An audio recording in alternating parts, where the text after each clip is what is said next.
இந்த விஷயம் இருக்கான்ல, இவன் வந்துட்டு வண்டா விஷயம்ல பிறந்தவன் தான். ஆனால் திரும்பி வந்து எந்த சீரீஸும் தலை காட்டல. ஆனால் இப்போதைக்கு மேவல் வந்து ஒரு சீரீஸ் வந்து கன்ஃபார்ம் பண்ணியிருக்காங்க, விஷன் குயிட். இந்த சீரீஸில் வந்து அல்ட்ரானே வந்து கொண்டு போக சொல்லியிருக்காங்க. மேவல் வந்து இதை நோக்கி தான் போகிறாங்களே தெரியல. அதாவது வந்துட்டு எப்படின்னாக்கா மல்டிவர்ஸ்னு ஆகாமல் கொண்டு வந்தாங்க. ஆனால் வந்து ஒரு படத்துக்கு ஒரு கனெக்ஷனே கொடுக்கல.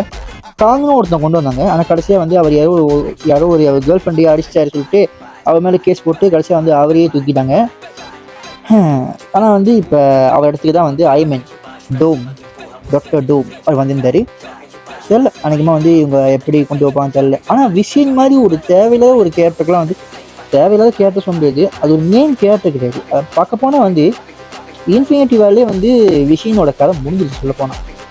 ஸோ அதுக்கப்புறம் வந்து இவங்க ஏன் வந்து அது தேவையில்லாமல் கொண்டு வந்தாங்க, வண்டா விஷனை கொண்டு வந்தாங்க. வண்டா விஷயம்லேயே வந்து விஷன் சாரியை முடிச்சிருக்கலாம். ஆனால் தேவையில்லாமல் வந்து இப்போ அதுக்கு ஒரு தனி சீசன்லாம் கொடுத்துருக்காங்க.